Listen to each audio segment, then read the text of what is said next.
വീട്ടിലാണ് ഞാൻ ജനിച്ചത്. ഞാൻ പറഞ്ഞില്ല, ഒരു മഴ പെയ്താൽ പോലും വീട്ടിൽ പുറത്ത് വെള്ളം പോകില്ല. ഒരു 4 പേര് വന്നിരിക്കാൻ എൻ്റെ വീട്ടിലെ സൗകര്യമില്ല. അങ്ങനത്തെ ഒരു വീട്ടിലാണ് ഞാൻ ജനിച്ചത്. എൻ്റെ അമ്മയാണ്, ഓക്കെ തട്ടിക്ക്, ഇതൊന്നും മറക്കാവുന്നില്ല,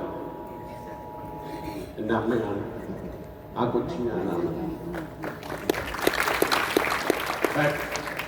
ഞാൻ സ്കൂളിൽ പോകുന്ന എൻ്റെ സ്കൂൾ ഫോട്ടോയാണ്, സ്കൂൾ ഫോട്ടോ നല്ല ഓർമ്മയുണ്ട്. ഞാൻ 10ാം ക്ലാസ് വരെ പുതിയ ബുക്ക് എന്താണെന്ന് ഞാൻ കണ്ടിട്ടില്ല. പുതിയ ബുക്ക് ഞാൻ പഠിച്ചിട്ടില്ല, കണ്ടിട്ടില്ല. ആ പുതിയ ബുക്കിൻ്റെ മണം എന്താണെന്ന് പോലും എനിക്കറിയില്ല. എനിക്കും എൻ്റെ അനിയനും അനിയത്തിക്കും അറിയില്ല. കാരണം പുതിയ പുസ്തകം ഞങ്ങൾക്ക് വാങ്ങി തന്നിട്ടില്ല എൻ്റെ അമ്മ അച്ഛനൊന്നും. കാരണം പുതിയ ബുക്ക് വാങ്ങാനുള്ള പൈസയൊന്നും എൻ്റെ വീട്ടിലില്ല. എൻ്റെ അമ്മ കൂലിപ്പണിക്ക് രാത്രി 7 മണി 8 മണിക്ക് വീട്ടിൽ വന്ന ശേഷം എല്ലാ വീട്ടുകളിലും പോയി 10ാം ക്ലാസ്സിൽ പഠിക്കുന്ന പിള്ളേർ ഇവിടെ ആരാന്ന് തിരഞ്ഞു നടക്കും. എന്തിനാ അറിയോ? അടുത്ത വർഷം നിങ്ങളുടെ മോൻ്റെ ബുക്ക് എൻ്റെ മോന് കൊടുക്കുമെന്ന് ചോദിക്കാൻ നടക്കുന്നില്ല അമ്മ രാത്രി. അങ്ങനെ പഴയ ബുക്ക് ഞാൻ പഠിച്ചിരിക്കുന്നത്. ഞാൻ പഠിച്ച ബുക്കാണ് എൻ്റെ അനിയൻ പഠിച്ചിരിക്കുന്നത്. എൻ്റെ അനിയൻ പഠിച്ച ബുക്കാണ് എൻ്റെ അനിയത്തി പഠിച്ചിരിക്കുന്നത്. അങ്ങനെ നിങ്ങൾ പഠിച്ച് വളർന്നത്. പഠിക്കാനും ഞാൻ 4ാം ക്ലാസ് മുതൽ എനിക്ക് നല്ല ഓർമ്മയുണ്ട്. 4th സ്റ്റാൻഡേർഡ് മുതൽ എൻ്റെ അമ്മാവൻ ഊട്ടിയിൽ കോത്തഗിരി എന്ന സ്ഥലത്ത് റോഡ് സൈഡിൽ ഒരു ചെറിയൊരു ചായക്കട വെച്ചിട്ട് പോകും. ഊട്ടി റോഡ് സൈഡിൽ ഞാൻ 4ാം ക്ലാസ് മുതൽ സ്കൂൾ വെക്കേഷനിൽ സ്കൂൾ പൂട്ടി പിറ്റേ ദിവസം ബസ് കയറി പോകും. 4ാം ക്ലാസ്സിലെ പഠിക്കുന്നത്. തന്നെ പോകും, ആരും ഒറ്റയ്ക്ക് തനിയെ പോകും ഊട്ടിക്ക്. സ്കൂൾ പൂട്ടിയാൽ പിറ്റേ ദിവസം പോകുന്നു. എന്തിനാ, ടൂറിനാണോ? അല്ല, ചായക്കടയിൽ പണിക്ക് പോവുക. ഞാൻ ചായക്കടയിൽ പണിക്ക് പോകുമ്പോൾ എൻ്റെ അനിയൻ നാട്ടിൽ ഇഷ്ടിക ചോളയിൽ പണിക്ക് പോകും സ്കൂൾ വെക്കേഷനിൽ. അങ്ങനത്തെ കുടുംബമാണ്. അങ്ങനെ കോട്ടയിൽ നിന്ന് ചായക്കടയിൽ ഞാൻ പണിക്ക് പോകും. 2 മാസം ചായക്കട പണിതതിന് ശേഷം മെയ് മാസം 30-ാം തീയതി തിരിച്ചു വരും. മെയ് 30 തിരിച്ചു വരും. എന്നിട്ട് പിറ്റേ ദിവസം സ്കൂൾ തുറക്കുകയല്ലേ, തിരിച്ചു വരുമ്പം അമ്മാവൻ കുറച്ച് പൈസ എന്തെങ്കിലും 1000 രൂപ തരും. ഒരു ജോഡി ഡ്രസ്സ് എടുത്ത് തരും. ഈ ഒരു ജോഡി ഡ്രസ്സാണ് ഒരു വർഷം മുഴുവൻ ഇട്ടിട്ട് പോകുന്നത്. ഇല്ലെങ്കിൽ അമ്മാവൻ്റെയോ ഫ്രണ്ട്സിൻ്റെയോ ആരുടെയൊക്കെ ഡ്രസ്സ് വാങ്ങിയിട്ട് റീസൈസ് ചെയ്യും, കട്ട് ചെയ്ത് ചുരുക്കി ചെറുതാക്കി മറ്റുള്ളവരുടെ പഴയ ഡ്രസ്സ് ഇട്ടിട്ട് ഞാൻ സ്കൂളിൽ പോയിരിക്കുന്നത്. ഞാനും എൻ്റെ അനിയനും എല്ലാവരും അങ്ങനെ സ്കൂളിൽ പോയിരിക്കുന്നത്. അമ്മാവൻ എന്തെങ്കിലും ചായക്കടയിൽ പണിയെടുത്ത് തരുന്ന പൈസ കൊണ്ടാണ് ബുക്സ് വാങ്ങിയിരിക്കുന്നത്. നോട്ട് ബുക്കൊക്കെ, ടെക്സ്റ്റ് ആരുടെയെങ്കിലും സഹായത്തിൽ വാങ്ങിച്ച് പഠിച്ചതാണ്. അങ്ങനെയാണ് പഠിച്ചത്.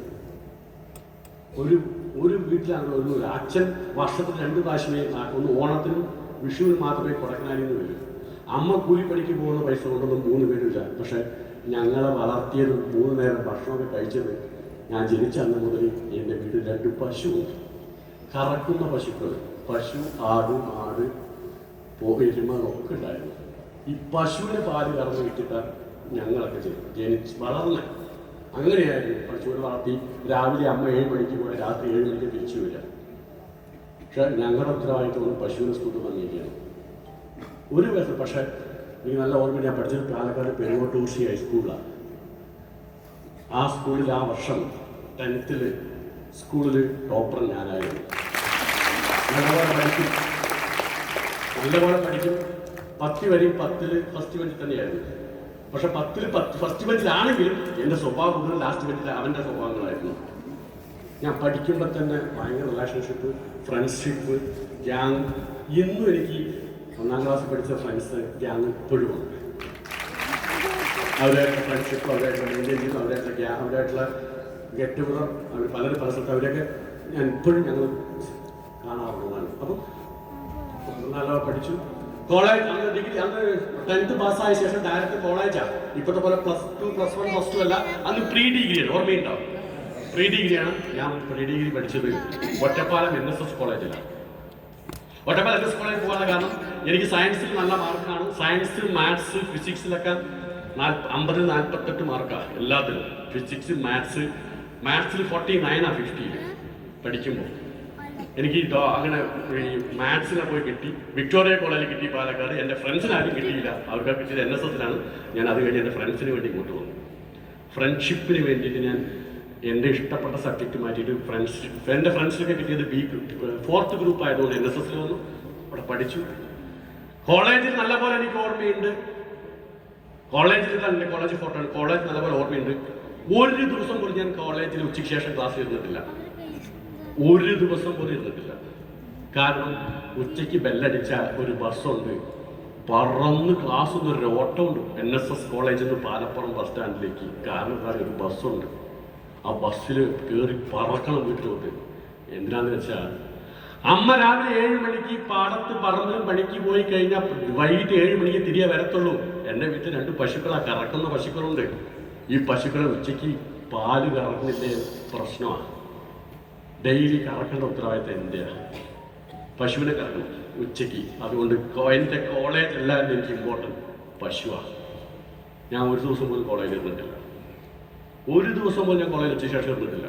കാരണം അമ്മ പണിക്ക് പോയാൽ പശുവിനെ നോക്കാൻ ആളില്ല. ഞാൻ വരും, കോളേജിൽ വീട്ടിൽ ഓടി വരും, പശുവിനെ കറക്കും, പശുവിനെ കറന്ന് കൊണ്ടുപോയി. പക്ഷേ ഒരു ദിവസം പോലും വിഷമിച്ചിട്ടില്ല. എൻജോയ് ചെയ്തിട്ടേ ഉള്ളൂ. നോ പ്രോബ്ലം, ഹാപ്പിയായിട്ട് ചെയ്തിട്ടേ ഉള്ളൂ. എന്നിട്ട് ഉച്ചയ്ക്ക് പാല് കൊണ്ടുപോയി കറക്കും. ഈ കറന്നിട്ട് ഞാൻ കോളേജിൽ നിന്ന് വീട്ടിലോട്ട് നടക്കില്ല. ബസ് സ്റ്റോപ്പിൽ നിന്ന് വീട്ടിൽ 6 കിലോമീറ്റർ നടക്കണം. അങ്ങനത്തെ ഒരു വഴിയാണ്, ഞാൻ ആ ചെറിയ ഇടുത്ത് വഴിയാണ്. പാല് കൊണ്ടുപോയി കോളേജിൽ നിന്ന് വീട്ടിൽ പോയി കറന്ന് ഈ 6 കിലോമീറ്റർ പിന്നെ വീട്ടിൽ പോയി. അവിടെ പോയി പിന്നെ പശുവിനെ എൻ്റെ വീടിന് പുറകെ വശത്ത് കാടാണ്, ഒരു ഫോറസ്റ്റ് കാടാണ്, ഒരു മൊട്ടക്കാട് പോലെ കുന്നും മൊട്ട പാറ കുന്നുകളൊക്കെ. പശുക്കളെ മേയ്ക്കും വരും. പിറ്റേ ദിവസം കോളേജിൽ പോയിട്ട് ഞാൻ എന്ത് ചെയ്യുമോ, ഇന്നലെ ഉച്ചയ്ക്ക് ഉച്ചയ്ക്ക് കോളേജ് വിട്ട് ഓടിയല്ലോ. ഉച്ചയ്ക്ക് കോളേജ് വിട്ട് ഓടിയ കോളേജ് വിട്ട് വീട്ടിലോട്ട് ഓടി. അപ്പം പിറ്റേ ദിവസം ക്ലാസ്സിൽ വന്നിട്ട് ഇന്നലെ ഉച്ചയ്ക്ക് ശേഷം എടുത്ത സബ്ജക്റ്റ് നോട്ടൊക്കെ വാങ്ങിട്ട് പോകും പിള്ളേരോട്. ഇന്നലെ എന്തൊക്കെ സബ്ജക്റ്റാണ് എടുത്ത് നോട്ട് വാങ്ങും, നേരെ വീട്ടിൽ പോകും. ഉച്ചയ്ക്ക് പശുവിനെ കറന്ന് പാല് കൊടുത്തു. പശുവിനെ എൻ്റെ വീട്ടിൽ പുറവശത്ത് ഒരു കാടാണ്, ഫോറസ്റ്റ് കൊണ്ട് മേയ്ക്കാൻ വിടും. പശുക്കൾ മേയുമ്പോൾ പാറപ്പുറത്തിരുന്ന് ഞാൻ പഠിക്കും. പാറപ്പുറത്തിരുന്ന് നോട്ട്സൊക്കെ കംപ്ലീറ്റ് ചെയ്യും. എന്തൊക്കെ പഠിക്കണോ എന്തൊക്കെ കംപ്ലീറ്റ് ചെയ്ത ശേഷം പിള്ളേർ 5 മണി കഴിഞ്ഞാൽ വേറെ പശുക്കളെ വിട്ടോട്ട് വരും. അവർ കൂടെ കളിക്കും, ഫുട്ബോളോ ക്രിക്കറ്റ് കളിക്കും. അങ്ങനെ പഠിച്ചുകൊണ്ടിരുന്നു. ഞാൻ കോളേജിലിരുന്ന് പഠിച്ചതിനേക്കാൾ പാറപ്പുറത്ത് കാട്ടിലിരുന്നാണ് പഠിച്ചിരിക്കുന്നത്. എന്തോ നിനക്ക് കോളേജിൽ പോയിക്കൂടെ, എന്തിനാ പശു വിറ്റൂടെ എന്ന് ചോദിച്ചു. ഞാൻ വേണേൽ കോളേജിൽ പോകുന്ന നിർത്തും, പശുവിന് വിൽക്കൂല. പശുവിന് വിറ്റാൽ പട്ടിണിയാണ് വീട്, 3 നേരം ഭക്ഷണമില്ല. അങ്ങനെ ഞാൻ പഠിച്ചു. പക്ഷേ കോളേജിൽ പഠിക്കുമ്പോഴും ഞാൻ സ്വപ്നം കാണുമായിരുന്നു, അതിതീവ്രമായ സ്വപ്നം മീൻസ് 5 മണിക്ക് ഞാൻ കോളേജിൽ ഈ പാറപ്പുറത്ത് നിന്ന് പഠിക്കുന്ന സമയത്ത് പിള്ളേരുടെ കൂടെ ഫുട്ബോൾ കളിക്കുമ്പോൾ പിള്ളേരുടെ ക്രിക്കറ്റ് കളിക്കുന്ന സമയത്ത് സ്വപ്നം കാണുക മീൻസ് എൻ്റെ ചെറുപ്പത്തിൽ സ്വഭാവമുണ്ട്. ഫ്ലൈറ്റിൻ്റെ ആകാശത്തുള്ള ഫ്ലൈറ്റ് പോവുകയാണെങ്കിൽ എവിടെ നിന്നാണോ ഫ്ലൈറ്റിൻ്റെ സൗണ്ട് കേട്ടേ അവിടെ മുതൽ അത് മറയുന്നവർ നോക്കി നിൽക്കും. ചെറുപ്പത്തിൽ അങ്ങനെ സ്വഭാവമാണ് അല്ലേ? അങ്ങനെയല്ലേ? ഡെയിലി വൈകിട്ട് 5 മണിയാകുമ്പോൾ കളിക്കുമ്പോൾ ഒരു ഫ്ലൈറ്റ് വരും. ഫ്ലൈറ്റ് പറഞ്ഞാൽ ഞാൻ ഫുട്ബോൾ 6 ഒരു കളിയും കളിക്കില്ല, ബാറ്റ് പിടിച്ച് നിൽക്കും. അത് പോയിട്ടേ പിന്നെ കളിക്കും. പിന്നെ എന്താവും, അത് വരുമ്പോൾ ഞാൻ സ്വപ്നത്തിൽ ജീവിക്കാൻ തുടങ്ങും. വലിയ സ്വപ്നം എന്താണെന്ന് വെച്ചാൽ ആ ഫ്ലൈറ്റ് പോകുന്ന പോലെ ഇതുപോലെ കളിക്കുക. ട്രൗസർ പോലില്ല, കീറിയ ട്രൗസർ ഇട്ടാണ് കളിക്കുന്നത് പാറപ്പുറത്ത്. കാണുന്ന സ്വപ്നം എന്താ അറിയോ, ആ ഫ്ലൈറ്റിൽ ഞാൻ പോകുന്ന പോലെയും എൻ്റെ വീട്ടിൽ നേരെ മുകളിലൂടെ പോകുന്ന നോക്കുമ്പോൾ തോന്നുന്നത് എൻ്റെ വീട്ടിന് മുകളിലൂടെ ആ ഫ്ലൈറ്റിൽ ഞാനിരുന്ന് പോകുന്ന പോലെയും, എൻ്റെ വീട്ടിന് മുകളിൽ ഞാൻ ഫ്ലൈറ്റിൽ നിന്ന് പൂ വിതറുന്ന പോലെയും, എൻ്റെ അമ്മയെ താഴെ നിർത്തി ടാറ്റ കാണിപ്പിക്കുന്ന പോലെയും, ഞാൻ മുകളിൽ നിന്ന് അമ്മയ്ക്ക് ടാറ്റ കാണിക്കുന്ന പോലെയും സ്വപ്നം കാണും. ഒന്ന് ചിന്തിക്കുക, 3 നേരം കഞ്ഞിക്ക് വഴിയില്ല. സ്വപ്നം എന്താ? അങ്ങനെ സ്വപ്നം കാണും. പിന്നെ ഡെയിലി കാണാൻ തുടങ്ങിയപ്പോൾ പിള്ളേർ ആ സമയം കളി നിർത്തും. മോനെ നിന്റെ വണ്ടി വന്നോട്ടോ എന്ന് പറയും, നിന്റെ വണ്ടി വരുന്നതെന്ന് പറയും. ഓക്കെ, ഇത് ഡെയിലി ഉള്ളൊരു സ്വപ്നമാണ്. വളരെ എന്ത്, ഈ ഫ്ലൈറ്റിൽ ഞാൻ പോകുന്നു, വീട്ടിന് മുകളിൽ പൂ തോന്നുന്നു, അമ്മ ടാറ്റ കാണിക്കുന്നു, ഇങ്ങനെ എന്നെ സ്വപ്നം കാണാൻ തുടങ്ങും. അങ്ങനെ ഡിഗ്രി കഴിഞ്ഞു. ഡിഗ്രി കഴിഞ്ഞ ശേഷം ഡിഗ്രി കഴിഞ്ഞു, റിസൾട്ട് വന്നു. കോളേജിൽ ഇരുന്നിട്ടില്ല. ഒറ്റപ്പാലം NSS കോളേജിൽ ആ ഇയറിൽ കോളേജ് ടോപ്പർ ഞാനായിരുന്നു. കോളേജ് ടോപ്പർ ഞാനാ. എൻ്റെ ഫ്രണ്ട്സ്, എൻ്റെ ഗ്യാങ് എല്ലാവരും എല്ലാ ശനി ഞായറാഴ്ച എൻ്റെ വീട്ടിലോട്ട് വരും. ഈ ചെറുക്കന്മാർ 8-10 വീട്ടിൽ വരും. എൻ്റെ ഗ്യാങ് കോളേജിൽ പഠിച്ചവരെല്ലാം ഞങ്ങൾക്ക് 1-ാം ക്ലാസ് ഒരുമിച്ചാണ്. ഞങ്ങൾ ഒരുമിച്ച കോളേജിലും പോയത് ഒരാൾ. അങ്ങനെ യുവന്മാരൊക്കെ ശനി ഞായർ എൻ്റെ വീട്ടിൽ എന്തിനറിയാം, നല്ല അമ്മ നല്ല പലഹാരം ഉണ്ടാക്കി കൊടുക്കും, ഫുഡ് ഉണ്ടാക്കി കൊടുക്കും. പിന്നെ കളിക്കാനും കാട്ടിൽ കളിക്കാനും. പിന്നെ തിങ്കളാഴ്ച എൻ്റെ വീട്ടിൽ നിന്ന് സ്കൂളിൽ പോയല്ല. ഡിഗ്രി കഴിഞ്ഞപ്പോൾ എല്ലാവരും പാസ്സായി. എല്ലാവരും PGക്ക് അപ്ലൈ ചെയ്യാൻ തുടങ്ങി. അന്ന് ഞങ്ങൾ BCom എല്ലാം പാസ്സായ എല്ലാവരും MCA, അന്ന് എല്ലാവരും ഈ MCA പോകണം, master in computer application, MCA MD, അങ്ങനെ എല്ലാവരും PGക്ക് അപ്ലൈ ചെയ്തു, MBAക്ക് MCAക്ക് കമ്പ്യൂട്ടർ കോഴ്സ് PGDCA, അങ്ങനെ പലരും ചെന്നൈ അങ്ങനെ പോയി എല്ലാവരും പോയി. ഞാൻ മാത്രം PGക്ക് അപ്ലൈ ചെയ്തില്ല. PGക്ക് അപ്ലൈ ചെയ്യാതിരിക്കാൻ കാരണം PGക്ക് അപ്ലൈ ചെയ്യണമെങ്കിൽ പ്രൊവിഷണൽ സർട്ടിഫിക്കറ്റിൻ്റെ കോപ്പി വെക്കണം. പ്രൊവിഷണൽ സർട്ടിഫിക്കറ്റ് കോപ്പി വെക്കണം പറഞ്ഞാൽ അന്ന് ട്രഷറിയിൽ കെട്ടിയ ചലാൻ കൊണ്ട് രാമനാട്ടുകര കാലിക്കറ്റ് യൂണിവേഴ്സിറ്റിയിലെ ട്രഷറിയിൽ കൊണ്ട് ആ ചലാൻ കൊടുത്താലേ സർട്ടിഫിക്കറ്റ് കിട്ടും. ഞാൻ സർട്ടിഫിക്കറ്റ് വാങ്ങിയില്ല. ഞാനാ കോളേജ് ടോപ്പർ. എന്തുകൊണ്ട് വാങ്ങിയില്ല എന്ന് പറഞ്ഞാൽ 300 രൂപ ട്രഷറിയിൽ കെട്ടിയാലേ പ്രൊവിഷണൽ സർട്ടിഫിക്കറ്റ് തരൂ. എൻ്റെ കയ്യിൽ 300 രൂപയില്ല. 300 രൂപയില്ലാതെ പഠിച്ച സർട്ടിഫിക്കറ്റ് വാങ്ങാത്തവനാ ഞാൻ. 300 രൂപയില്ലാതെ പഠിച്ച് ഫസ്റ്റ് റാങ്ക് വാങ്ങിയ സർട്ടിഫിക്കറ്റ് വാങ്ങാത്തവനാണ് ഞാൻ അപ്ലൈ ചെയ്തില്ല. എൻ്റെ ഫ്രണ്ട്സൊക്കെ PGക്ക് അപ്ലൈ ചെയ്തു. പക്ഷേ ആ സർട്ടിഫിക്കറ്റ് എനിക്ക് വാങ്ങി തന്നത് എൻ്റെ 2 ഫ്രണ്ട്സ് 150 രൂപ ഷെയർ ചെയ്തെടുത്ത് അവർ വാങ്ങി തന്നത് എൻ്റെ സർട്ടിഫിക്കറ്റ്, ഞാൻ പഠിച്ച ഡിഗ്രി സർട്ടിഫിക്കറ്റ്.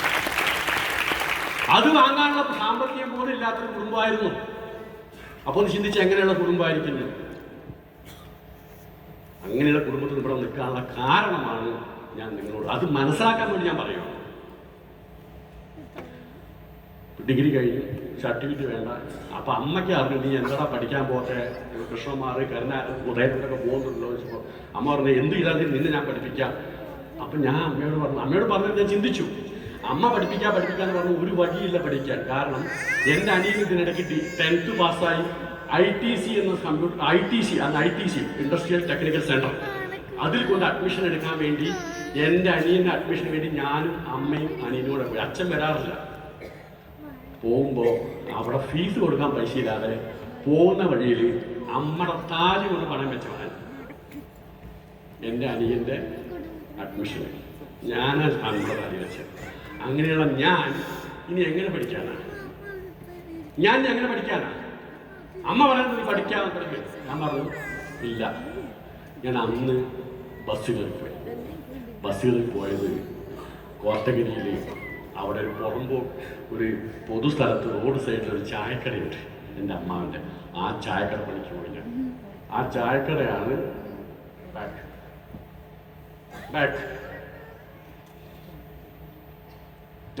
ഇതാണ് ചായക്കട. കോട്ടഗിരി എന്ന സ്ഥലത്ത് റോഡ് സൈഡിൽ ഒരു ചായക്കട.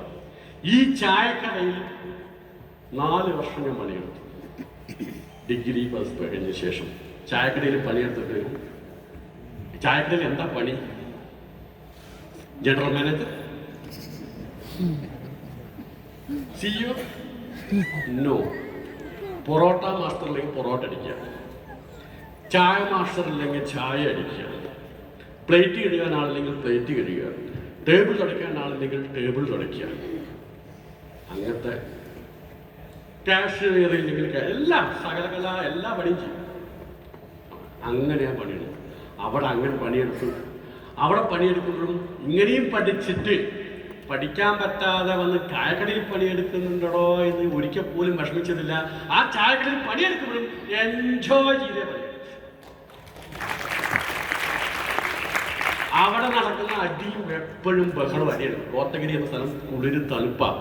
ഡെയിലി വൈകുന്നേരമായ വെള്ളം അടിച്ചിട്ട് ഡ്രിങ്ക്സ് കഴിച്ചിട്ട് കുറേ അമ്മമാർ വന്നു അടിയും താക്കും കുറഞ്ഞ അടിയാണ്. എന്നും അടി കിട്ടും. ചായ പൊറോട്ടയിലൊന്നും രാത്രി വന്ന് ചിക്കൻ കുറുമില്ല ഒരു പൊറോട്ട എത്ര പ്രാവശ്യം പൊറോട്ടയിൽ ചട്നി മുക്കി മുഖത്തടിച്ചിട്ടുണ്ട് ഭർത്തന്മാർ വന്നിട്ട്. കാരണം കുറുമി കഴിഞ്ഞ് രാത്രി 12 മണിയാകുമ്പോൾ കട അടയ്ക്കുമ്പോൾ വരും പൊറോട്ട പറയും ഇല്ലാതെ പറയും കുറുമി ഇല്ലാതെ ഇല്ല ചട്നി ശരി ചട്നി മതി പറയും. അമ്മമാർ പകുതി തിന്ന് ഫിറ്റായി താഴെ വീണു. കുറുമി ഒഴിക്കടാറുണ്ട്. കുറുമി ഇല്ലാതെ അടിക്കും. ചായ കൊണ്ട് ചൂടില്ലാതെ പറഞ്ഞ് മുഖത്ത് ഒഴിച്ചിട്ടുണ്ട്, ഫേസിൽ ഒഴിച്ചിട്ടുണ്ട്. അതൊന്നും തിരിച്ച് അടിക്കാനൊന്നും കാരണം അന്ന് എനിക്ക് എൻ്റെ അമ്മ പറഞ്ഞു ഇങ്ങനെയൊക്കെ പ്രശ്നം നടക്കും, ഓരോ ഈ ബൊമ്മാരിൻ്റെയൊക്കെ നിന്ന് അടിക്കാൻ നിന്നാൽ നമ്മുടെ കട പൊട്ടിട്ട് വരും. ഇത് ബിസിനസ്സിലൊക്കെ സഹജമാണ്. അതിനനുസരിച്ച് നീ മെയിൻറ്റെയിൻ ചെയ്ത് പോകാൻ ആദ്യം പഠിക്കുക. നീ അതിൽ ബിസിനസ്മാൻ്റെ മൈൻഡ് സെറ്റ് വാന്ന് പറഞ്ഞു. എന്നെ പഠിപ്പിച്ചു തന്നത് എൻ്റെ ബിസിനസ് MBA ചായക്കടയാണ്. ഞാൻ അവിടെ നിന്ന് പഠിച്ചതാണ് ഈ ബിസിനസ്സും ബിസിനസ്മാൻ എന്ത് മൈൻഡ് സെറ്റ് വേണം, കൺസ്യൂമർ മൈൻഡ് അമ്മ പഠിപ്പിച്ചതാ, എൻ്റെ അമ്മ പഠിച്ചില്ല, പക്ഷേ എന്നെ പഠിപ്പിച്ചതാ. ഒരു കൺസ്യൂമർ മൈൻഡ് സെറ്റ് ഉണ്ടായിരിക്കണം, employee mind set, employer mind set, businessman mind set. 4 type mind set ഉള്ള ഒരു കൺസ്യൂമറിനാണ് മൈൻഡ് ഇങ്ങനെയായിരിക്കും, ഒരു എംപ്ലോയിയുടെ മൈൻഡ് ഇങ്ങനെയായിരിക്കും, അവൻ്റെ ചിന്ത എങ്ങനെയായിരിക്കും, എംപ്ലോയർ ചിന്ത എങ്ങനെയായിരിക്കും, ബിസിനസ്മാൻ വേറെ ചിന്തയാണ്. നീ ബിസിനസ്മാനാണ്, നിന്റെ ചിന്ത വേറെ ആയിരിക്കണം. അങ്ങനെ എനിക്ക് ബിസിനസ് സ്കൂൾ പാഠം പഠിച്ചത് എൻ്റെ അമ്മ ഈ ചായക്കടയിൽ. അങ്ങനെ ഞാൻ ഈ ബിസിനസ് സക്സസ് ആയത്. അങ്ങനെ ചായക്കടയിൽ നിന്നു. ചായ കുടിക്കുമ്പോഴും അടുത്തൊരു ടീ എസ്റ്റേറ്റ് ഉണ്ട്, സ്റ്റാൻസ് ടീ എസ്റ്റേറ്റ്. ഈ ടീ എസ്റ്റേറ്റിൽ ചായ കൊണ്ടുപോകും കമ്പിയിൽ, ഒരു 6 ചായ കൊണ്ടുപോകും കമ്പിയിലിട്ട് ഇങ്ങനെ പോകും. ഇങ്ങനെ പോകുന്നത് എനിക്ക് ഓർമ്മയുള്ളൂ. പിന്നെ സ്വപ്നം കാണാം, സ്വപ്ന ലോകത്തിൽ ബാലഭാസ്കറിനാവും ഞാൻ. എന്താ അറിയോ, ആ 2 സൈഡും ചായ എസ്റ്റേറ്റ് സെൻട്രലിലൂടെ നടന്നു പോകുമ്പോൾ 2 സൈഡും ലേഡീസ് ചെറിയ എല്ലാം ഇങ്ങനെ നുള്ളുന്നുണ്ടാവും, തളിര് ചായ നുള്ളുന്നുണ്ടാവും. ഞാൻ എസ്റ്റേറ്റ് അവിടെ ഓഫീസിൽ ചായ കൊണ്ടുപോകാം. കമ്പിക്ക് പോകുമ്പോൾ ഇങ്ങനെ പോയതേ ഓർമ്മ. പിന്നെ ഞാൻ അങ്ങനെ ടാറ്റ കാണിച്ചിട്ട് പോകുന്നുണ്ടാവും. എന്താണ് എൻ്റെ ചിഹ്നം, എങ്ങനെ പോകുന്നറിയോ, ആ എസ്റ്റേറ്റിൻ്റെ ഓണർ ഞാനാണെന്നും എൻ്റെ പണിക്കാർക്ക് ഞാൻ ടാറ്റ കാണിച്ചിട്ട് പോകുന്നത്. പിഗ്മാലിയൻ എഫക്റ്റ് എന്ന് പറയും, ഒരു ആസ് പെർ സൈക്കോളജി ഇതൊരു സൈക്കോളജിക്കൽ ഒരു എഫക്റ്റാണ് ഓൾ പിഗ്മാലിയൻ എഫക്റ്റ്. അങ്ങനെ ഞാൻ ചെയ്യുന്നത്. അങ്ങനെ 3-4 വർഷം ചായക്കടയിൽ. അങ്ങനെ അവിടെ അടുത്ത ആപ്ടെക് കമ്പ്യൂട്ടർ സെന്റർ, അവിടെ ചായ കൊണ്ട് കൊടുക്കാം. ആപ്ടെക് കമ്പ്യൂട്ടർ സെന്റർ ഫാക്കൽറ്റീസ് ചായ കൊണ്ട് കൊടുക്കാൻ പോകുമ്പം അവർ ചായ എടുക്കും മുമ്പ് അതിൻ്റെ ഉള്ളിൽ ഞാൻ കമ്പ്യൂട്ടർ കയറി കളിച്ച് ടാലി എന്ന അക്കൗണ്ട് സോഫ്റ്റ്വെയർ സ്വന്തമായി പഠിച്ചു. അങ്ങനെ ഒരു ചായക്കട ലീവുള്ള സമയത്ത്, ചായക്കട ലീവിട്ട് ഒരു ദീപാവലി സമയത്ത് ലീവ് സമയത്താണ് എനിക്കൊരു അക്കൗണ്ടൻ്റ് ആവശ്യം വന്നൊരു തമിഴ് ന്യൂസ് കണ്ടു. അങ്ങനെ ഞാൻ തമിഴ്നാട്ടിലെ തിരുപ്പൂർ എന്ന സ്ഥലത്ത് ഒരു വെറുതെ അങ്ങ് ഇൻ്റർവ്യൂ അറ്റൻഡ് ചെയ്യാൻ പോയി. അങ്ങനെ ഇൻ്റർവ്യൂ അറ്റൻഡ് ഇപ്പോൾ തന്നെ ജോയിൻ ചെയ്യുന്നു പറഞ്ഞു. അങ്ങനെ തിരുപ്പൂർ ഒരു മേഖലാ ഷിപ്പ് ഒരു മെഷീനറീസ് കമ്പനിയിൽ അക്കൗണ്ടൻ്റായിട്ട് ജോയിൻ ചെയ്തു. ഞാൻ അക്കൗണ്ടൻ്റ്. അവിടെ താമസിക്കാൻ സ്ഥലമില്ല, എനിക്ക് തമിഴ് അറിയത്തില്ല, നാട്ടുകാരെ അറിയത്തില്ല. വെറുതെ നോക്കാമെന്ന് പറഞ്ഞ് ട്രൈ ചെയ്യാമെന്ന് കുഴപ്പം. അവർ പറഞ്ഞു ഇന്ന് ജോയിൻ ചെയ്യാൻ ചെയ്തോ, ഇല്ലെങ്കിൽ ഞാൻ പറഞ്ഞില്ല ഡ്രസ്സൊന്നും കൊണ്ടുവന്നപ്പോൾ ഇന്ന് ജോയിൻ ചെയ്തോ അല്ലെങ്കിൽ വേറെ ആളെ വെക്കുന്നു പറഞ്ഞു. അങ്ങനെ ജോയിൻ ചെയ്ത് നിർബന്ധത്തിന് വൈകാതെ അങ്ങനെ നിന്ന് അവിടെ താമസിക്കാൻ സ്ഥലമില്ലാതെ ഒരു ദിവസം സെക്യൂരിറ്റി വീട്ടിൽ പോയി കിടക്കും, ഒരു ദിവസം പല ഷെഡുകളിലും പല സ്ഥലത്തൊക്കെ കിടന്നിട്ടാണ് അക്കൗണ്ടായി പണിയത്. അങ്ങനെയുള്ള സമയത്താണ് എൻ്റെ കല്യാണം. ആ സമയത്താണ് ഈ ഇൻഡസ്ട്രി എന്ന് പറഞ്ഞിട്ട് എൻ്റെ ആത്മാർത്ഥ സുഹൃത്ത്, എൻ്റെ അയൽവാസി, എൻ്റെ ചെറുപ്പം ഫ്രണ്ട് മധു എന്ന് പറഞ്ഞിങ്ങനെ ഇൻഡസ്ട്രി എന്നെ കൊണ്ടുവരുന്നത് എന്നെ പിടിച്ച് തള്ളി വിട്ടു. ഈ ഡയറി സെല്ലിംഗ് ഇൻഡസ്ട്രിയിൽ ഞാൻ അക്കൗണ്ടൻ്റായിട്ട് വർക്ക് ചെയ്യുമ്പോൾ. പക്ഷെ തള്ളി വിട്ട സമയത്ത് ഞാൻ ഈ ഡയറി സെല്ലിംഗ് ഇൻഡസ്ട്രിയിൽ എവിടെ പോയി പറഞ്ഞാലും നെറ്റ്വർമാരും പറഞ്ഞാലും എല്ലാവരും ചൂടെടുത്ത് അടിക്കാത്തെല്ലാം ചെയ്തിട്ടുണ്ട്. അന്ന് നെറ്റ്വർക്ക് മാർക്കറ്റിംഗ് പേരിൽ ആളുകൾ പറ്റിക്കുന്ന പരിപാടിയായിരുന്നു. നെറ്റ്വർക്ക് മാർക്കറ്റിംഗ് എന്ന് പറഞ്ഞാൽ പറ്റിക്കൽ ആണ് അർത്ഥം. എക്സാമ്പിൾ നെറ്റ്വർക്ക് മാർക്കറ്റിംഗ് ഓർ പറ്റിക്കൽ ഇതാണ് അർത്ഥം. അതായിരുന്നു ഒന്ന്. എനിക്കൊന്നും അറിയില്ല, അങ്ങനെ ചെയ്തു. അങ്ങനെ ആയി എൻ്റെ അക്കൗണ്ടിൽ പണി പോയി. ഇപ്പം നാട്ടുകാരെ പറ്റിക്കണം, ഈ ഓഫീസിൽ ഇവിടെ വെച്ചിരുന്ന നമ്മുടെ ഇമേജ് ബാഡ് ആവും, you are suspended. Very good. അങ്ങനെ ഞാൻ നിർബന്ധിതനായി. ഒന്നുമില്ല, അത് അല്ലെങ്കിൽ അത് പോയാൽ ഇത് ചെയ്തേ പറ്റൂ. അങ്ങനെ ഞാൻ ഓരോന്ന് ഇതിനെക്കുറിച്ച് പഠിച്ചു, മനസ്സിലാക്കി, സ്റ്റെപ്പായി ചെയ്യാൻ തുടങ്ങി. നെറ്റ്വർക്ക് മാർക്കറ്റിംഗ് പറഞ്ഞാൽ എന്തുകൊണ്ടാണ് ആളുകൾ ബാഡ് ഇമേജ് അപ്പോൾ ഇതിൻ്റെ സിസ്റ്റം ഉണ്ടാക്കിയെടുത്തു. അങ്ങനെ മീറ്റിംഗ് GTC തമിഴ്നാട് തുടങ്ങി. ഞാൻ ഇൻഡസ്ട്രി വന്ന കാലം മുതൽ പറയാം. ഈ ഇൻഡസ്ട്രിയിൽ ആദ്യത്തെ മീറ്റിംഗ് നടത്താൻ വേണ്ടി കല്യാണം കഴിഞ്ഞ പിറ്റേ ദിവസം എൻ്റെ ഭാര്യയുടെ വളയം കൂടിയിട്ട് വന്നവരാണ് ഞാൻ. 3/4 പവൻ വളയം കൂടിയിട്ട് പോയവരാണ് ഞാൻ. ഈ വള പണയം വെച്ചിട്ടാണ് ആദ്യത്തെ മീറ്റിംഗ് നടത്തിയിരിക്കുന്നത്. അതൊക്കെ പോയി ലേലത്ത്. കല്യാണം കഴിഞ്ഞ് പിറ്റേ ദിവസം കൂടിയിട്ട് പോയിട്ടുണ്ട്. ഒന്ന് ചിന്തിച്ച്, നിങ്ങളാണെങ്കിൽ ഡൈവേഴ്സായിട്ട് അങ്ങനെ പോയിട്ടുണ്ടാവും. പിറ്റേ ദിവസം അങ്ങനെ മീറ്റിംഗ് നടത്തി. അങ്ങനെ പതുക്കെ ഉയർന്നു വന്ന് ഞാൻ ഈ ഇൻഡസ്ട്രിയിൽ വന്ന് ആദ്യമായി ഞാൻ വാങ്ങിയ ബൈക്കാണ്. ഇപ്പോഴും ഈ വീട്ടിൽ വണ്ടിയുണ്ട്, എൻ്റെ വണ്ടിയുണ്ട്. എൻ്റെ മോൻ 2 വർഷം മുമ്പാണ് വീണ്ടും FC കാണിച്ച് രജിസ്റ്റർ ചെയ്ത് വണ്ടീനെ ഇപ്പോഴും എൻ്റെ കയ്യിൽ ഈ വണ്ടിയുണ്ട്. പിന്നെ അതിനുശേഷം ഞാൻ പതുക്കെ ഒരു വണ്ടി വാങ്ങിച്ചാണ്, Maruti 800 ഇതൊരു കുന്നൂരിലൊരു സെക്കൻഡ് ഹാൻഡ് വണ്ടി, കുന്നൂരിൽ മിലിറ്ററി ക്യാൻറ്റീനിൽ റിട്ടയർഡ് കേണലിൽ നിന്നും 800 സെക്കൻഡ് ഹാൻഡ് കാർ വാങ്ങി ഡ്രൈവറെ വെച്ച് കൂട്ടി ആദ്യത്തെ നിർത്തണം ഞാൻ 800 കാറ്. അതിനുശേഷം ഞാൻ വാങ്ങിച്ച വണ്ടിയാണ് ഇൻഡിഗോ. യെസ്, ഈ വണ്ടി വാങ്ങിയ ശേഷം ഞാൻ 100 വർഷം ആ ബൈക്കൊക്കെ കണ്ടില്ലേ, ഞാൻ ഡെയിലി 400 കിലോമീറ്റർ പോകും ബൈക്കിൽ. ആ ബൈക്കിൽ 400 കിലോമീറ്റർ ഫീൽഡ് വർക്ക് പോകും, തമിഴ്നാട് മുഴുവൻ ബൈക്ക് പോകും. ഈ കാറ് വാങ്ങിയ ശേഷം, ഈ കാറ് ഇതിന് ശേഷം വാങ്ങിയ കാർ ഫിയസ്റ്റ. ഈ കാറുകൾ പോകാതൊരു ഗ്രാമം തമിഴ്നാടിൻ്റെ മാപ്പിലില്ല. ഒരു 221 അവിടെ എത്തും, 400 കിലോമീറ്റർ അപ്പുറത്ത് ഒരാളെ കാണാൻ. അങ്ങനെ ഞാൻ പല സ്ഥലത്തും ഓരോരോ 221 പോയതാണ് ഇന്ന് എൻ്റെ പല വർഷം വലിയ രാജ്യം, രാമരാജ്യം. അന്ന് ഒരു വിത്ത, ഇന്നത് വലിയ സാമ്രാജ്യം. നിങ്ങൾക്കുള്ള പാഠം, ഇന്ന് നിങ്ങൾ എത്തുന്ന വിത്തിനെ നനച്ച് നട്ടി വളർത്തി നല്ലപോലെ സംരക്ഷിച്ചോ, അത് നാളെ പടുവൃക്ഷം വലിയ വൃക്ഷമായി. അതിനുശേഷം വാങ്ങിയതാണ് യെസ്, ഒന്ന് ഫോർവേഡ് ചെയ്തേ അഭിനയിക്കുന്നത് അർജൻ. അതിനുശേഷം വാങ്ങിയതാണ് ഇത്. വർക്കാകുമ്പോൾ നിങ്ങൾ അവിടെ തട്ട് കാണാം, ഇതാണ് ഇത്. എപ്പോഴെങ്കിലൊക്കെ വർക്കാണല്ലോ, മഴയത്തായിട്ടാണ്. അതിനുശേഷം യെസ് നെക്സ്റ്റ് തട്ടിക്ക് ഇത് വർക്കാവുന്നില്ല. അതിനുശേഷം വാങ്ങിയതാണ്. പിന്നെ അതിനുശേഷം വാങ്ങിയൊരു വണ്ടിയുണ്ട്. ആ കാറ് ഞാനും നയൻതാരയും ഒരേ ദിവസം ഒരു സ്ഥലത്തുനിന്ന് ഡെലിവറി ചെയ്യുക. ആ കാറാണ് safest car in the world. ലോകത്തിലെ സേഫായ ഒരു കാർ ഗൂഗിൾ അടിച്ചു നോക്കുക. ലോകത്തിലെ ഏറ്റവും കൂടുതൽ സേഫായ ഒരു കാറുണ്ട് ലോകത്തിൽ, അത് ഗൂഗിൾ അടിച്ചാൽ വരും. പഠിക്കേണ്ട, വീട്ടിൽ പോയിട്ട് safest car in the world എന്ന് പറഞ്ഞാൽ ഗൂഗിൾ അടിച്ചാൽ വരുന്നതാണ് XC90. അതാണ് ഈ കാർ. ഈ കാറ് ഇതും ഞാനും നയൻതാരയും ഒരൊറ്റ ദിവസം ഡെലിവറി ചെയ്തത് കൊച്ചിയിൽ. ഇതെല്ലാം പറഞ്ഞത് എന്തിനറിയോ? നെറ്റ്വർക്ക് മാർക്കറ്റിംഗ് എന്ന ഈ ഫീൽഡിലും സെലിബ്രിറ്റിയെ പോലെ ജീവിക്കാൻ പറ്റും എന്ന് പ്രൂവ് ചെയ്യാൻ വേണ്ടി പറയാം. ഇത് പുട്ടുണ്ടാക്കി തള്ളലല്ല കേട്ടാ, അങ്ങനെ ചിന്തിക്കല്ലേ. ഇങ്ങനെയും ജീവിക്കാൻ നമ്മളെ കൊണ്ട് പറ്റുമെന്ന് പ്രൂവ് ചെയ്തോണ്ട് പറയാം. ആരും ഇരുന്നുകൊണ്ട് പുട്ടുണ്ടാക്കി തള്ളൽ എന്ന് ചിന്തിക്കരുത്. നിങ്ങളെ ഇതുകൊണ്ട് പറ്റുമെന്ന് പ്രൂവ് ചെയ്തുകൊണ്ട് ഞാൻ പറയാം. ഞാൻ പ്രൂവ് ചെയ്യാൻ വേണ്ടി ഞാൻ ഈ ബിസിനസ്സിൽ എൻ്റെ ഭാര്യ മക്കളെ കൂടെ താമസിക്കുന്നതിനേക്കാൾ കൂടുതലും, എൻ്റെ ഭാര്യ മക്കളെ കൂടെ ചെലവഴിച്ചേക്കാൾ കൂടുതലും എൻ്റെ ഡിസ്ട്രിബ്യൂട്ടേഴ്സിനെ കൂടെ ചെലവഴിച്ചവനാണ് ഞാൻ, അന്നും ഇന്നും. കാരണം എൻ്റെ ആദ്യത്തെ കുടുംബം ടീമാണ്. അതിനുശേഷം ഇത് ആ പഴയ വീടെന്ന് പറഞ്ഞല്ലോ, അതേ സ്ഥലത്ത് ഞാൻ വീണ്ടും വേറെ വീട് വെച്ചു. ആ സ്ഥലത്ത് വെച്ച വീടാണ് സെയിം സ്ഥലം. ദെൻ ഈ ഡയറക്ട് സെല്ലിംഗ് ഇൻഡസ്ട്രിയിൽ ഒരു സിസ്റ്റം, ഒന്നൊരു തേങ്ങയൊരു ചുക്കും ഉണ്ടായിരുന്നില്ല. തോന്നിയ പോലെ നടന്നുകൊണ്ടിരുന്നത്.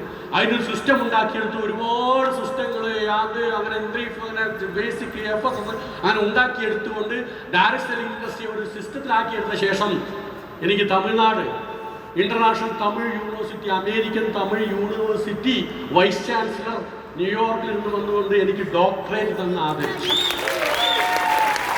അതാണ് ഞാനിത് കൈ നീട്ടി അവിടെ തട്ടിപ്പോളാം. അത് ഡോക്ടറേറ്റ് തന്ന് ആദരിച്ചു. എല്ലാ ന്യൂസ് പേപ്പറും ഇത് അതിശയ പോലെ ന്യൂസായിരുന്നു തമിഴ്നാട്ടിൽ. ആളെ പറ്റിച്ച് നടന്ന ഒരു ഡോക്ടറേറ്റ് കൊടുക്കാമോ? കാരണം ഞാൻ പല സ്ഥലങ്ങളിൽ പോയിട്ടുണ്ട്. ഞാൻ പല സ്ഥലങ്ങളിൽ ഈ ബിസിനസ്സായിട്ട് പോയിട്ട് തമിഴ്നാട്ടിൽ പല സ്ഥലങ്ങളും, ആ വേളാങ്കണ്ണി പറഞ്ഞ സ്ഥലത്ത് നല്ല ഓർമ്മയുണ്ട്. കടലോരം വേളാങ്കണ്ണി കേട്ടിട്ടുണ്ടോ? അവിടെ പോയ സമയത്ത് ഒരു ദിവസം കൊണ്ട് ഞാൻ റോഡ് സൈഡിൽ ഒരു ഫോം മീറ്റിംഗ് നടത്തിയിട്ട് റോഡിൽ നിൽക്കുക. അപ്പോൾ ഒരു ഓട്ടോയിൽ മോഹനൻ എന്നൊരു പേരിൽ അനൗൺസ്മെന്റ് കേൾക്കുന്നു. ഞാൻ ചിന്തിച്ചു, ഇവിടെയും എൻ്റെ പോലെ തന്നെ ഒത്തിരി പേരുണ്ടല്ലോ.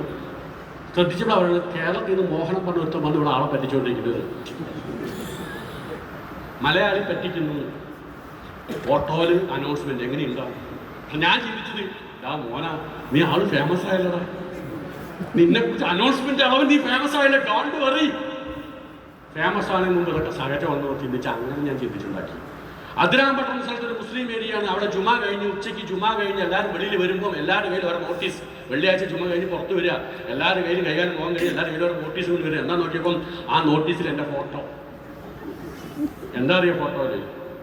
മലയാളി ആളെ പറ്റിക്കുന്നു. ഇതേപോലെ GTS POP എടുക്കും. അന്ന് ഞാൻ തന്നെ GTS, ഞാൻ തന്നെ പ്ലാൻ പ്രസന്റർ, ഞാൻ തന്നെ എക്സ്പീരിയൻസ് ഷെയർ, എല്ലാം ഞാൻ തന്നെ, മീറ്റിംഗ് ഷെയർ ഞാൻ തന്നെ കൊടുക്കും. എല്ലാ ആളിനാൾ ഞാനായിരുന്നു. അപ്പം നിൽക്കുമ്പോൾ ഒരുത്തം വന്ന് ബാക്ക് നിൽക്കാൻ ഒരു ഫോട്ടോ എടുത്തു. ഒരു ആളെ ക്യാമറ വെച്ച് ഫോട്ടോ ഞാൻ ഇങ്ങനെ നിന്നു. പിറ്റേ ദിവസം ദിനനന്ദി തമിഴ് പേപ്പറിൽ ന്യൂസ് ആളെ പറ്റിക്കുന്നു, ആള് വിളിച്ചിട്ടെന്ന് പറഞ്ഞിട്ട്. എങ്ങനെയുണ്ട്? അങ്ങനെ പറഞ്ഞ സ്ഥലത്ത്, അതേ സ്ഥലത്ത് എന്നെക്കുറിച്ച് ന്യൂസ് ഇട്ട സ്ഥലത്ത് രജനിക്ക് വെക്കുന്നതിനേക്കാൾ വലിയ കട്ടൗട്ടിൽ തിരുനെൽവേലി ബസ് സ്റ്റാൻഡിന്റെ മുമ്പിൽ എന്റെ അസോസിയേറ്റ് അവിടെ വെച്ച കട്ടൗട്ടാണ്. ബസ് സ്റ്റാൻഡിന്റെ മുമ്പിൽ അവിടെ ഒരിക്കൽ നിയമം പാസ്സാക്കി. അന്ന് കരുണാനിധി ആ സമയത്ത് മിനിസ്റ്ററായിരുന്നു. കാരണം കട്ടൗട്ട് വീണ് ആരോ മരിച്ചു, കട്ടൗട്ടർ മഴയത്ത് വീണ് മരിച്ച് കട്ടൗട്ട് വെക്കരുതെന്ന്. എന്നിട്ട് പോലും അത് സ്പെഷ്യൽ പെർമിഷൻ DSP എടുത്തിട്ട് എനിക്ക് 60 അടി ഹൈറ്റിൽ വെച്ച് പാലാഭിഷേകം നടത്തിയത് എൻ്റെ അസോസിയേറ്റ്സ്. പാളയംകോട്ട തിരുനെൽവേലി ബസ് സ്റ്റാൻഡിൻ്റെ മുമ്പിൽ. ആ താഴെ നിൽക്കുന്നത് കണ്ട കാലിൻ്റെ അത് ITC ആണ്, എൻ്റെ ITC ആണ്. എത്ര ഹൈറ്റിലാണ് ഇത്? സംരംഭം എന്നത് നമ്മുടെ കേരളത്തിൽ വന്ന എന്നെക്കുറിച്ച് ചിലർ കണ്ടിട്ടുണ്ടാവുമെന്ന് വിശ്വസിക്കുന്നു. ഇതാണ് എൻ്റെ ITC എൻ്റെ പോലെ ലീഡേഴ്സ്. എൻ്റെ ITC എൻ്റെ പോലെ ലീഡേഴ്സ്. ഇതാണ് എൻ്റെ NTC NTC ലീഡേഴ്സ്.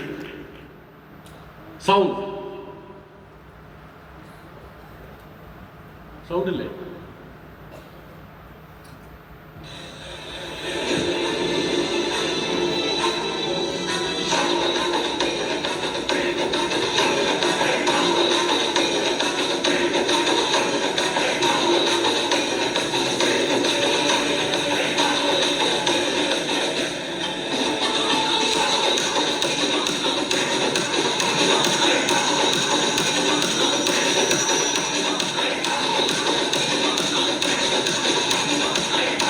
എല്ലാം NTC ആണ്.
ഇതാണ് ഞാൻ ഡയമണ്ട് എന്ന റാങ്ക് ആയ സമയത്ത് എൻ്റെ അസോസിയേഷൻ എനിക്ക് വെച്ചിട്ടുള്ളത്.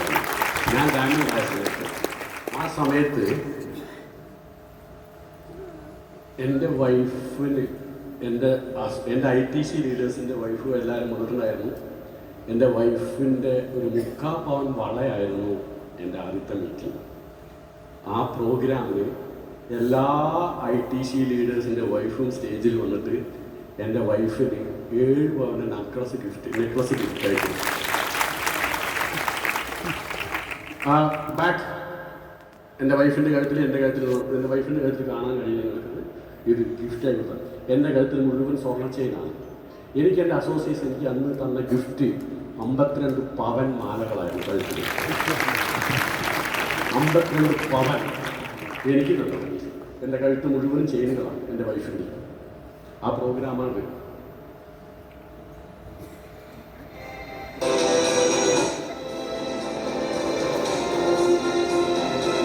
വിജയ ദിവസം ചോദിക്കരുത്, നമുക്ക് ആരും സ്വർണം തന്നില്ലാലോ സാറേ. வேலைக்கான வரவேற்கிற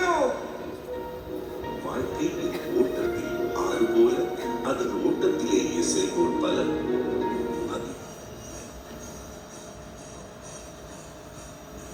ജസ്റ്റ് ഫോർവേഡ് കിട്ടോ ഫോർവേഡ് കുറച്ചായിട്ട്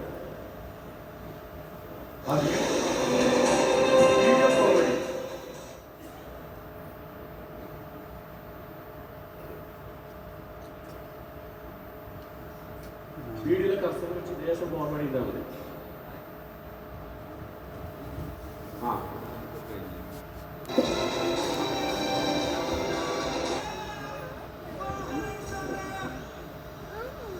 യെസ്